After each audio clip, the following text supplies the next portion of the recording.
अब भारतीय जनता पार्टी की राहों पर चलेगी समाजवादी पार्टी। जी हां, भारतीय जनता पार्टी की जो राजनीति करने की जो कला है, जो पैटर्न है, जो सलीका है, अब उसी पैटर्न पे आने वाले 2027 के विधानसभा चुनाव को लेकर समाजवादी पार्टी ने अपनी रणनीति बनानी शुरू कर दी है और गाहें बगाहें बहुत जल्द उसी पैटर्न पे काम करती हुई भी दिखाई दे रही है। तो आप सभी का स्वागत है। आज एक ऐसी खबर निकल कर आ रही है जिस खबर को अगर देखा और समझा जाए तो कहीं ना कहीं ये भारतीय जनता पार्टी के पैटर्न पे राजनीति आने वाले समय में अगर आपको देखने को मिले समाजवादी पार्टी की, तो हैरत मत करिएगा। 2027 के विधानसभा चुनाव को लेकर अखिलेश यादव कोई भी कोर कसर नहीं छोड़ना चाहते और उसी कड़ी में अब उत्तर प्रदेश में जिले दर जिले और हो सकता है कि विधानसभा 22 भी देखने को मिले, तब भी हैरानी नहीं होनी चाहिए। डिंपल यादव जो कि अखिलेश यादव की पत्नी है, मैनपुरी से सांसद है, इससे पहले वो कन्नौज से सांसद रही थी, 2 चुनाव वो हारी थी।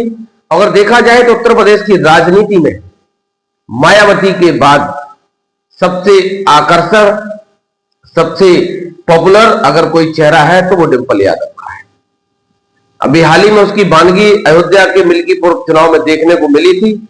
भीड़ ने सारे रिकॉर्ड तोड़ दिए थे। इतनी भीड़ डिंपल यादव को देखने के लिए मिल्कीपुर की सड़कों पर, अयोध्या की सड़कों पर उतरी थी। उन्हीं सब चीजों को देखते हुए अगर राजस्थान के चुनाव को देखा जाए, मध्य प्रदेश के चुनाव को देखा जाए, तो भारतीय जनता पार्टी ने जिस तरीके से महिलाओं के लिए बढ़ चढ़कर स्कीमें लाई, बढ़ चढ़कर महिलाओं की भागीदारी को सुनिश्चित किया, चाहे वो लाडली योजना हो, चाहे वो राजस्थान की महिलाओं के लिए योजना हो, और यही सब चीजें देखते हुए किसी ने अंदाजा नहीं लगाया था कि मध्य प्रदेश में भारतीय जनता पार्टी सरकार बनाने में कामयाब हो जाएगी।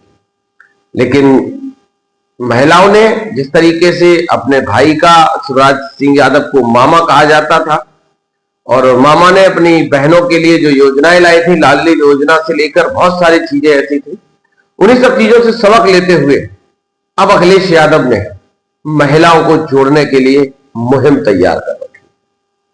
और सुनने में ये आ रहा है कि होली के जस्ट बाद डिंपल यादव की जनसभाएं, डिंपल यादव की महिलाओं को जोड़ने की जो भी तौर तरीके हैं, पूरा पैटर्न तैयार हो चुका है लगभग।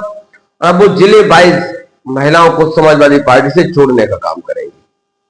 अगर देखा जाए तो जब से 2024 का लोकसभा चुनाव हुआ है और समाजवादी पार्टी 37 सीटें जीतकर देश की तीसरी और उत्तर प्रदेश की नंबर 1 पार्टी बनी है, तब से अखिलेश यादव के हौसले बुलंद हैं।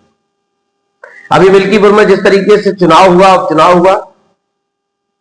अखिलेश यादव ने साफ कहा कि एक सीट पर तो बेईमानी कर सकते हो, एक सीट पर तो अधिकारी सेट कर सकते हो, लेकिन जब उत्तर प्रदेश की 403 विधानसभा सीटों पर चुनाव होगा तब ये बेईमानी, ये मक्कारी नहीं चलेगी।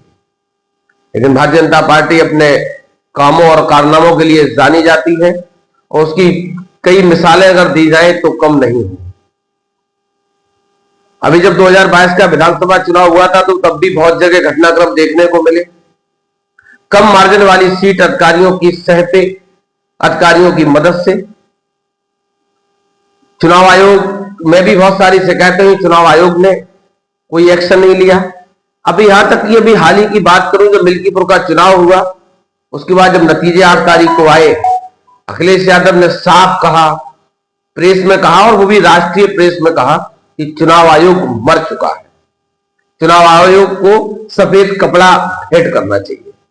और उसके बाद समाजवादी पार्टी के सांसदों ने बहुत लंबा सफेद कपड़ा जिसपे चुनाव आयोग लिखकर और पूरा भेंट करने का प्लान भी करा। सोशल मीडिया में फोटो वीडियो भी आए। अगर देखा जाए तो इस साल के अंत में बिहार के चुनाव है और बिहार के चुनाव के तुरंत बाद उत्तर प्रदेश के चुनाव की सरगर्मियां तेज हो जाएंगी और इस बार 2027 के लोक विधानसभा चुनाव में अखिलेश यादव कोई कोर कसर नहीं छोड़ रहे।